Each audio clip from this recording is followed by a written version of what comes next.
Have you ever found yourself kind of caught in what feels like an endless loop? Maybe in your relationships or, just generally in life. Oh, absolutely. Like you keep hitting the same kinds of challenges or wondering why certain patterns, maybe difficult dynamics, just seem to follow you no matter what you try to change on the outside. Yeah, it's that feeling, isn't it? Like, here we go again. You try so hard externally, but the same theme pops up. Exactly. That feeling of hitting a wall and thinking, why me again?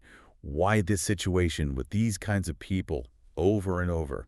It can be really frustrating. It really can. But what if the solution, the actual key to breaking free from those cycles, isn't about changing circumstances out there at all? What if it's about something, well, profoundly, intimately within you? That's a big shift in perspective right there. It really is.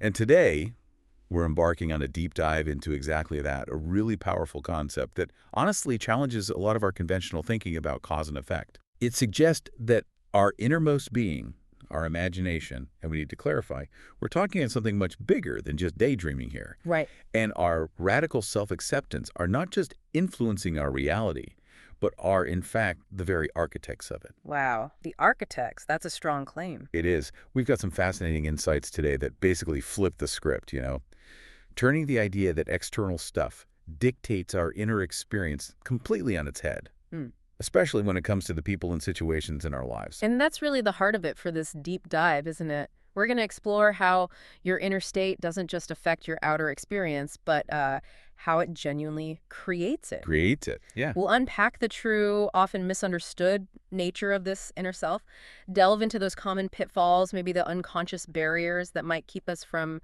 manifesting the relationships and the life we truly desire. And crucially, we'll offer concrete, actionable steps. A practical framework for intentionally shaping your world from the inside out. So not just theory, but actual practice. Exactly. So hopefully you'll get ready for maybe a profound shift in perspective on how life really works and just how much creative power you actually hold. This isn't just abstract stuff. It's like a guide to practical alchemy for your everyday life. Practical alchemy. I like that. Okay, let's jump right into the foundational premise then, because as you said, it really shifts everything. This idea that at our core, our essential nature, it's love. Right. Not just an emotion we feel sometimes, but our true inherent way of being, like our default setting. Yeah. Our original factory state, maybe, before all the layers of conditioning got piled on. Yeah. Can you elaborate on that? What does that truly mean, love as our essence? It's a truly revolutionary idea when you really sit with it, because it reframes everything about how we see ourselves. If we consider love not just as, a feeling towards someone or something, but as our very core essence, our fundamental identity, then the act of imagining lovingly, it's not just a nice thought. It's not just hoping for the best. No, it actually transforms into an act of radical self-acceptance. Think about it. If love is what you are, deep down, then when you extend that love in your thoughts, your words, even just your inner imaginings, you're actually aligning with your truest self. You're being who you really are. You're being who you inherently are. And what's really fascinating here, what this principle highlights, is how that internal state of self-acceptance or, the lack of it, then gets perfectly reflected back to you externally in your world. Yep. So it starts inside. It's not just about being loving to others, which is obviously important, but it begins with this deep internal love and acceptance for oneself. Precisely. And then that inner state gets mirrored back. I mean, I can definitely think of times, maybe you can too, where I felt really at peace, just genuinely okay with myself, and things just seemed to flow. Less friction. Yeah, exactly. Less resistance. And conversely, when I'm caught up in self-criticism, judging everything I think or do, it feels like I hit more roadblocks, more friction everywhere. It's almost uncanny, isn't it? It is uncanny. And that's exactly the mechanism being described here. The idea is that our external relationships, our experiences, the circumstances that show up, they serve as this perfect, unerring mirror. A mirror. Yeah. They don't just show us what's happening out there. They reveal the precise degree to which we are accepting or, rejecting ourselves internally. And look, this isn't about blaming ourselves for bad situations. Right. That's important. Very important. It's about recognizing a fundamental impersonal mechanism of consciousness. When you embody self-acceptance, that deep, abiding love for who you are, you're projecting that frequency, and the world reflects it back as harmony. When you struggle with self-acceptance, when there's inner criticism, that also gets mirrored as friction, challenges, obstacles. The outer world just shows us our inner state. It's like perfect feedback. Okay, so if love is our true state and self-acceptance is the key to experiencing it externally, how does imagination fit in? Because you mentioned it's more than daydreaming. Yeah. What are we really talking about here? Absolutely. It's far, far more than passive daydreaming. The concept posits that the entire world we perceive, all appearances, every person, every event, every object, they're all made visible, brought into being through this inner faculty of imagination. Wow, okay. Everything. Everything. It's not just a mental exercise you do now and then. It's described as the one cause, the single source from which everything else emanates. This is a huge reorientation, right? It shifts the power of creation squarely within us. Yeah, it really does. The insight is that there's this unseen universal cause within each of us, a creative power talked about in many spiritual traditions that animates everything we experience physically. This power is deeply personal. It's your imagination, but it's also universal, operating by consistent laws. And it's the singular source of all manifestation. Everything you experience started as an inner imaginal act. That's massive, because it means when we point fingers externally, my boss is the problem, the economy, my partner, we're actually missing the real origin point. Those visible things, they aren't the causes in this view, are they? They're the effects. Effects of something deeper, an unseen imaginative act we performed earlier, consciously or more likely unconsciously. You've nailed it. It's like we're looking at the movie screen and trying to fix the movie by wiping the screen instead of checking the projector. That's a great analogy. Isn't it? So think of your imagination as the projector, the film reel inside. That's your imagination, your inner state, your beliefs, your self-acceptance level. That film reel is the true primary cause. Okay. And the images on the screen, that's the effect. Your relationships, career, finances, health, your whole outer world. Now you can try cleaning the screen all day, arguing with the images, trying to rearrange them. Right, trying to force things externally. Exactly. But if the film reel itself is dusty or scratched or just playing a scene you don't like, the images on the screen will stay unclear or keep showing that unwanted scene. The real change, the lasting change, has to happen with the film reel itself. It's about constantly choosing and editing the film you project. Editing the film. That highlights our responsibility, doesn't it? Sure. So if we are this powerful projector, it sounds like we have some incredible tools to work with, but maybe we're not using them right. The source material mentions 2 divine gifts. What are those? Yes, the 2 gifts are described as mind and speech. Now, mind here is presented as inherently blank, like pure potential, a pristine canvas. Okay, open potential. Exactly. And speech is described as the image of mind. And this isn't just the words we say out loud. Critically, it includes our thoughts, our inner dialogue, the stories we tell ourselves, and the feelings tied to them. The feelings too. Crucial. It implies our thoughts and words aren't just passive reflections. They are active shapers of our reality. They're the primary way this unseen power within us takes our imaginings and externalizes them. They're our creative instruments. So if I'm getting this right, Yeah.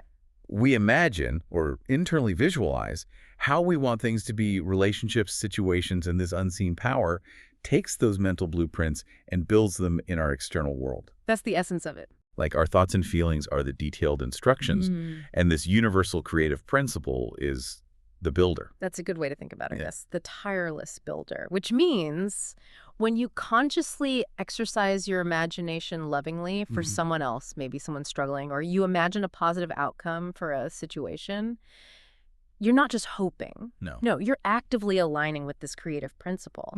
You're effectively mediating a positive outcome. It's about consciously choosing to shape your inner landscape to match the desired harmony rather than just reacting to whatever shows up. That's very active, very conscious, Yeah. and practical too. I mean, think about it. Have you ever taken a moment to really silently wish someone well? Not just a quick thought, but a sustained, loving focus. Or maybe intentionally imagined a difficult meeting going smoothly, really feeling it go well beforehand. Yeah, definitely tried that. Did you notice a shift, maybe even a subtle one, in how you felt? Or maybe even in how the interaction actually played out? Sometimes, yes, it's subtle, but you feel calmer, more centered. And sometimes the interaction does seem smoother. It's powerful when you realize your inner state can have that kind of tangible influence. It's not abstract. It affects the very next moment. Okay, so imagination, fueled by self-acceptance, is the cause. Mind and speech are the tools. But how does this link to our overall state of being? The source talks about an individual I, or individual self. This sounds even deeper than just our thoughts. It absolutely does. It goes right to the core. The fundamental idea is that this entire world we experience, everything we perceive, is essentially a manifestation of consciousness. Okay. It's not just part of it. It is consciousness externalized. And specifically, your individual environment, your circumstances, the conditions of your life, they are all an outpicturing, an externalization of the specific state of consciousness you habitually reside in. Habitually reside in. So it's not just a fleeting thought. No, it's not just what you think about occasionally. It's what you are being. It's the state you identify with as me. That internal feeling of I am, followed by whatever quality or condition you embody most of the time. That's a crucial distinction. Yeah. Not just what crosses my mind, but my whole energetic posture, my core identity in that moment. I can definitely see that play out, like someone who constantly feels like a victim. Mm-hmm. Their stories always seem to be about things happening to them, and their experiences often just reinforce that feeling. It becomes a self-fulfilling loop. It really does. And on the flip side, someone who genuinely exudes confidence, who feels worthy deep down, often finds doors opening, people wanting to help. The world just responds differently. But what about really tough external situations, like poverty or serious illness? Is this saying that's caused by their consciousness? That feels difficult, almost like blaming the victim. That's a critical point, and it's where misunderstandings often happen. This concept is absolutely not about blame. It's about understanding the mechanism.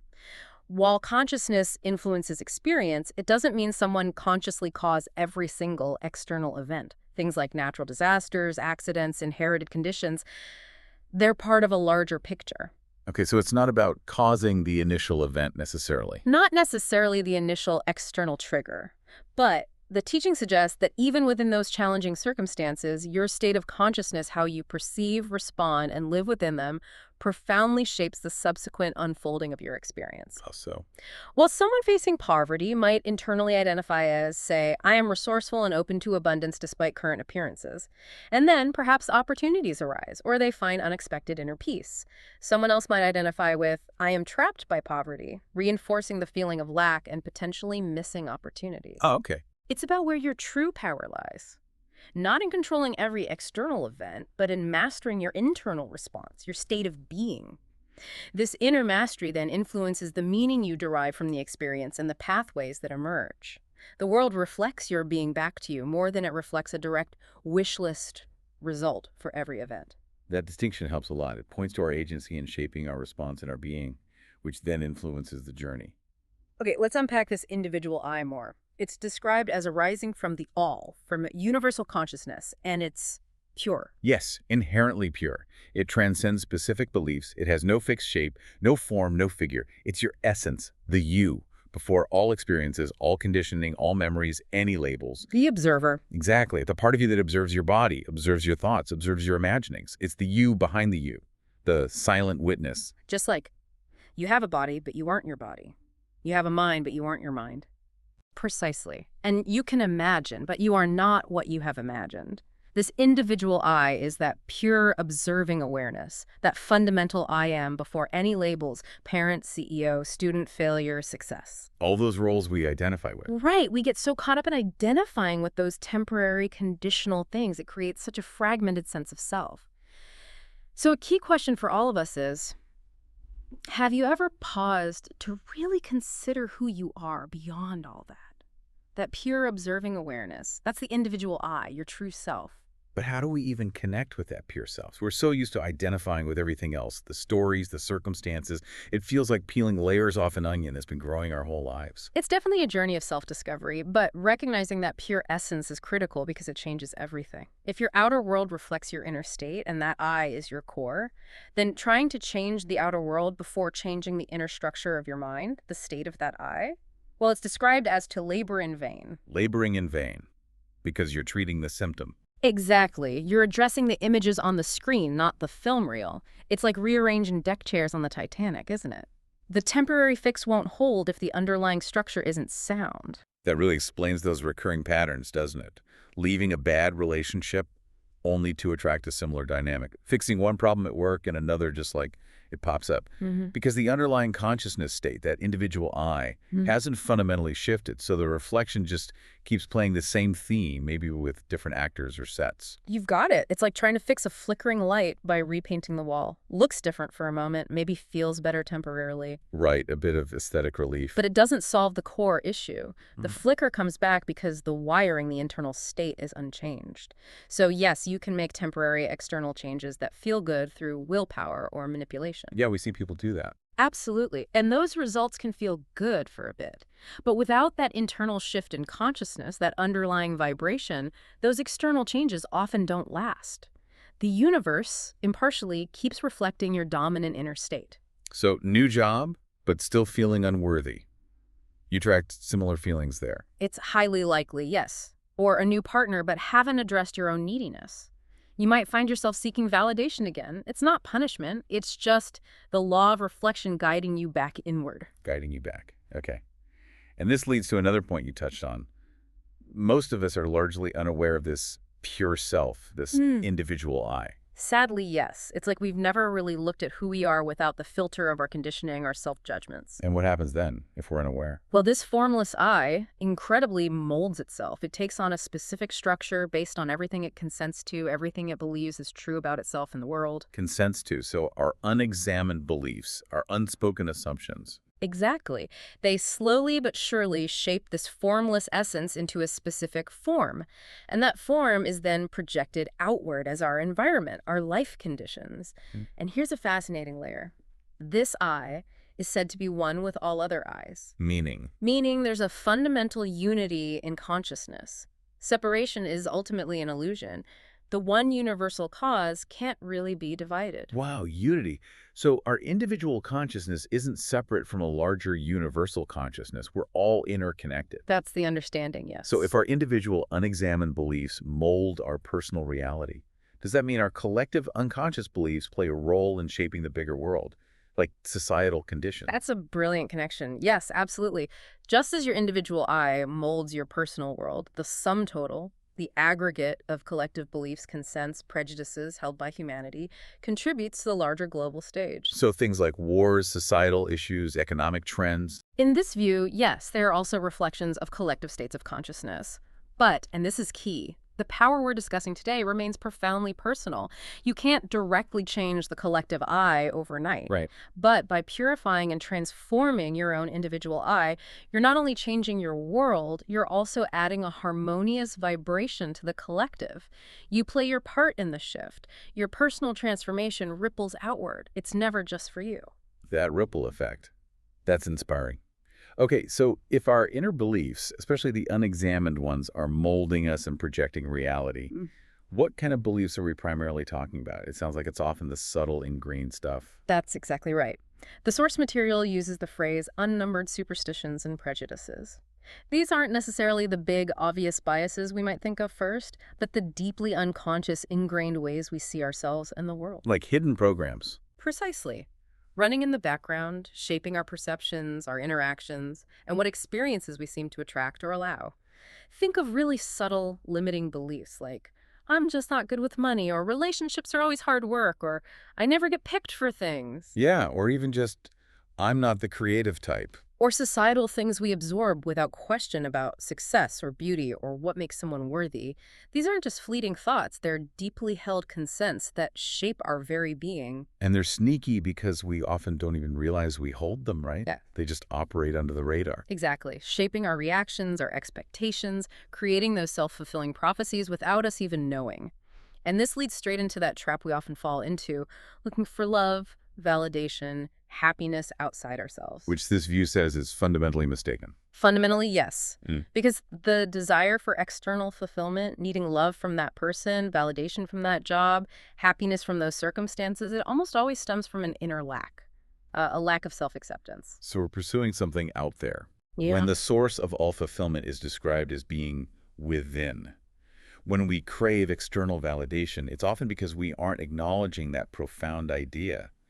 The kingdom of heaven is within, meaning all fulfillment, all love, peace, joy, it's already here. inside us, an inherent part of our pure self. We're seeking what we already are. Seeking what we already are. So that internal lack, that maybe self-shaming, creates this feeling of separation between us and our desires, leading to this constant chase that never truly satisfies because we're looking in the wrong direction. Perfectly put. And I think most of us have felt that, haven't we? You finally get the thing you thought would make you happy. The job, the relationship, the car, and the feeling is fleeting. The shine wears off fast. Yeah.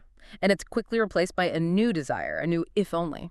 This concept suggests that brief happiness wasn't from the thing itself. It was from a temporary shift in your inner state, right? A moment where you believed, okay, now I have it. Exactly. A temporary alignment. But then it reverted, pulling you back into seeking.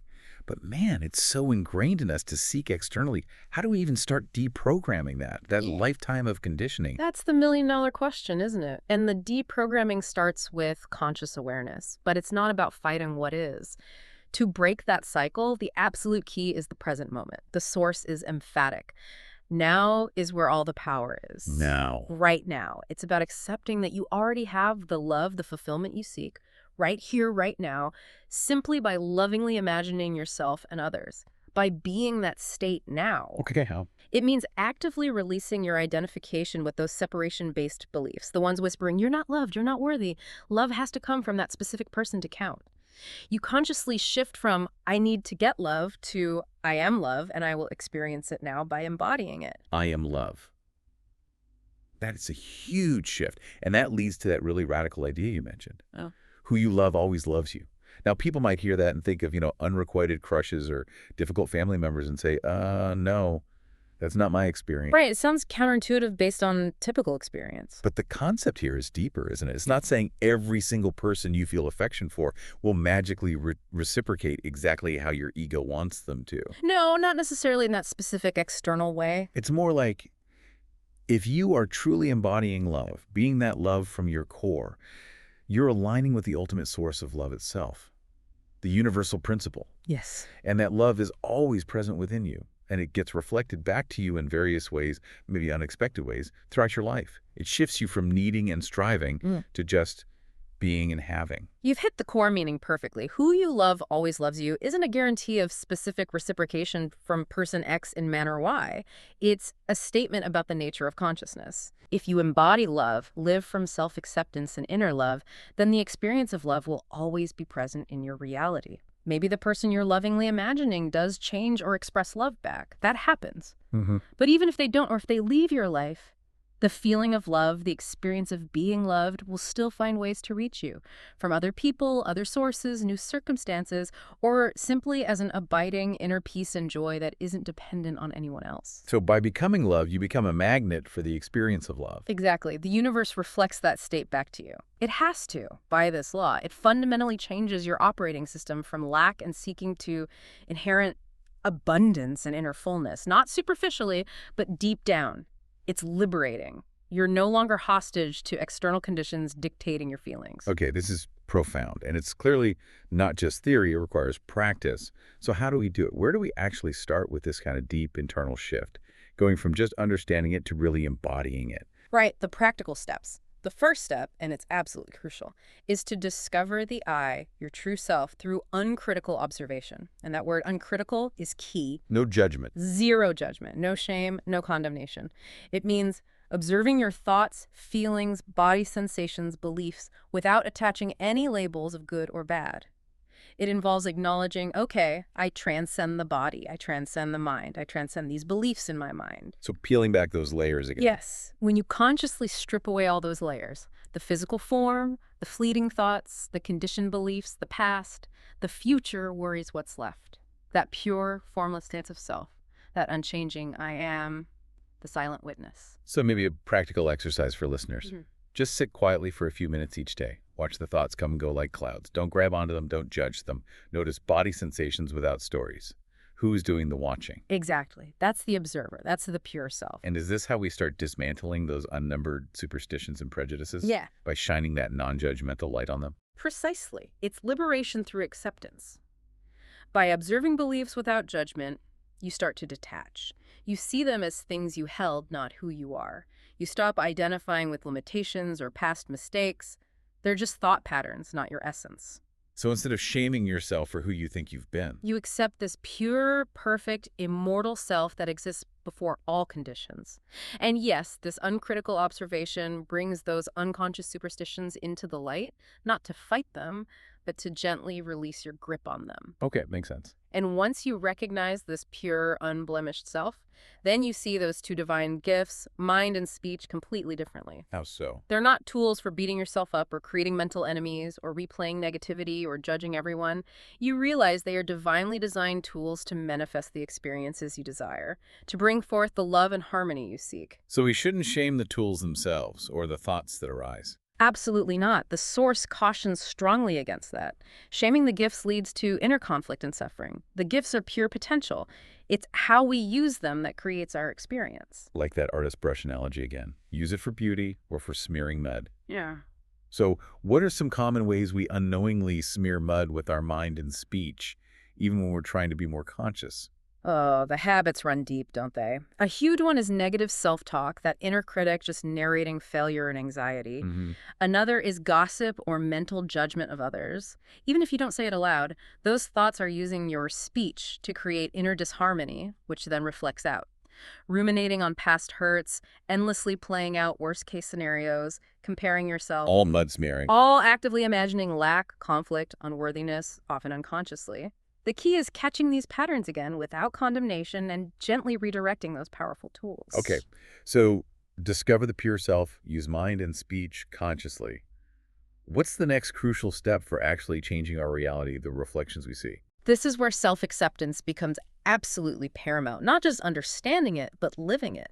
It's called the essence of the moral problem of the world because so much suffering stems from that lack of self-acceptance, creating separation. Right. By accepting yourself fully, completely, unconditionally, you activate this powerful impersonal law. Others then begin to mirror the degree of your self-acceptance back to you. They start appearing as ideal, harmonious relationships, easeful interactions, supportive circumstances. How does that activation work? It's not about wishing, it's about being. You internally affirm and accept, I am that I am, and I am already that which I desire to be. You consciously declare inwardly, I already have the love, the fulfillment, the peace I might appear to be seeking. I have it now. It is here. And then you feel it real. Feel it real. Yeah. That's the challenge, isn't it? To become the person you want to be, feel the reality of it now before the outside changes. It flips everything. Completely flips it. And that insight, your description of the world is a confession of the self that you do not know. Wow. So how I talk about traffic, my friend, politics? It's actually revealing my inner state, my unexamined belief. To someone who understands this principle, yes. It's not a judgment of the external thing. It's a profound self-revelation of your own internal landscape, the self you haven't fully owned or seen. So how can people start to feel the reality of their desired state, especially when their current reality looks totally different, maybe even the opposite? That takes real practice. It does take consistent, intentional practice. One powerful technique is imaginative immersion. Don't just see a picture, step into it. Okay. If you desire to be loving and experience harmony, spend time daily, maybe before sleep, or first thing imagining a specific scene as if it's happening now. What would it feel like to get that loving hug? To speak words of pure acceptance, to see love in someone's eyes, engage all senses, see, hear, smell, touch, and most importantly, feel. Feel the emotional reality of it now. Yes, sustain that feeling until it feels real within you. It's not forcing, it's allowing it through focused attention. Another way is gratitude. Feel grateful now for the desired state as though it's already yours. Gratitude accelerates the feeling. So you're impressing the subconscious with this new blueprint. Exactly, which is why the instruction is so clear, no one to change but self.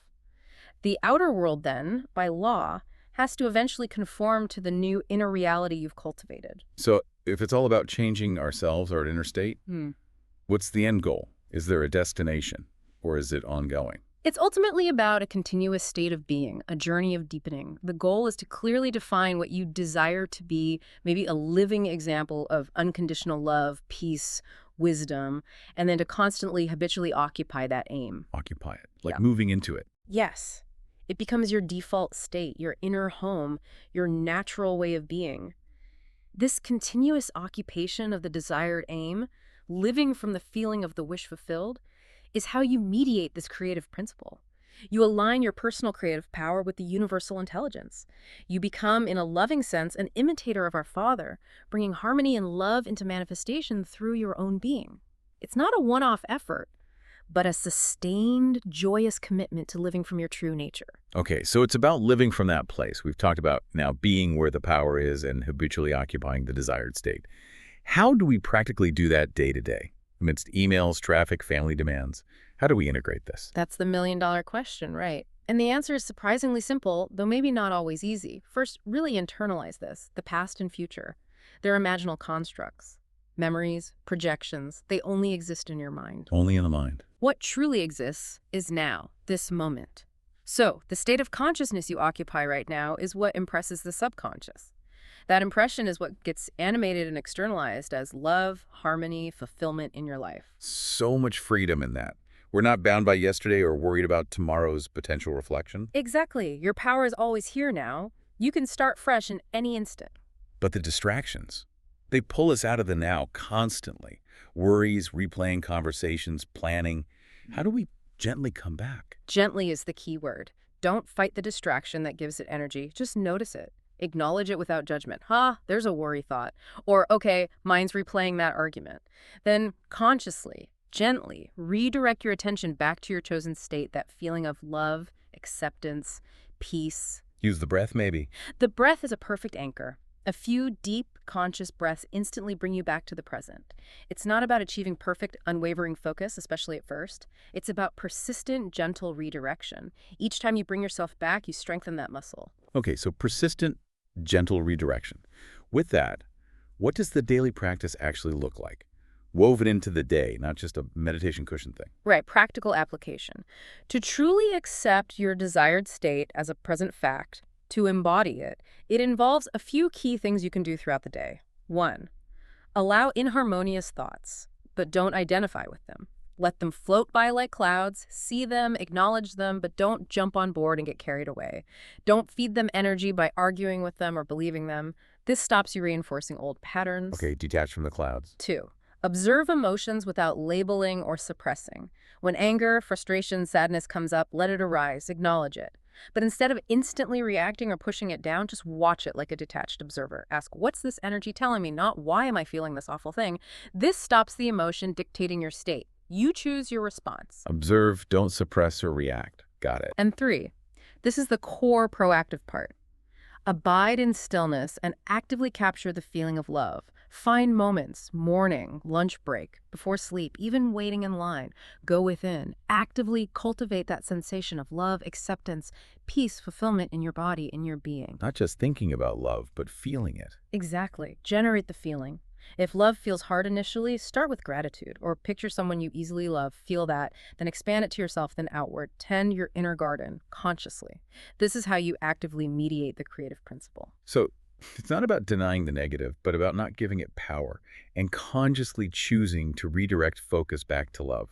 And this is ongoing, continuous. Absolutely continuous. Morning, noon, and night, as the source says, until it becomes your natural, habitual state. It's like strengthening a muscle. You're purifying the mind from old, ingrained, love-lacking thought patterns. And the result? The manifestation of love as harmony in your relationships, in your circumstances, effortlessly, wherever you are.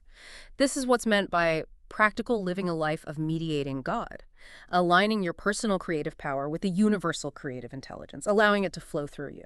And if, when, our attention drifts back to lack or negativity. The instruction is crystal clear and so important. No shame, no condemnation. That's vital. Just accept, okay, mind wandered, old habit. And gently, patiently bring your attention back to feeling love for self and others. That simple act, repeated patiently, builds the life you desire. It's radical self-compassion in action. Gentle, patient redirection. No judgment. That feels like the key. So to help listeners really internalize this, is there like a simple phrase or auto-suggestion they could use, nothing to carry with them? Yes, absolutely. A powerful way to reinforce this, to embed it, is through a repeated affirmation or auto-suggestion said with feeling. Something like, everywhere I am, I feel the love within me, imagined in relation to myself and others. I am mediating this creative force, and as a result, others appear that way, manifesting heaven on earth everywhere I am. Wow. That covers everything. The inner feeling, the imagining, the mediation, the outer reflection, the creation. Exactly. It encapsulates the whole practice. It's a potent tool for consciously reprogramming your inner world and consequently transforming your outer experience. What an incredible deep dive, seriously. We've covered so much love as our essence, imagination as the real cause, the individual I molding reality through belief. Yeah. It really does flip the script on how we see ourselves and our power. It truly does. And the core message really is just that. You hold immense creative power within you. It's always operating, always reflecting your inner state. By cultivating that radical self-acceptance, observing yourself without judgment, and habitually imagining lovingly, you literally become the architect of your life. The architect. Remember, the outside world is the mirror. The real work and the real power is always within, in your state of being and how you choose to use your imagination. So maybe a final thought for everyone listening to carry with them. If your description of the world really is a confession of the self you don't yet fully know, what new story about yourself would you like to start writing today, right now? And what world, what relationships, what experiences would flow from that unwavering self-acceptance and loving imagination? A powerful question to live with. Definitely. We really encourage you to reflect on these ideas, experiment with these practices. The results, as we've explored, can be genuinely life-changing.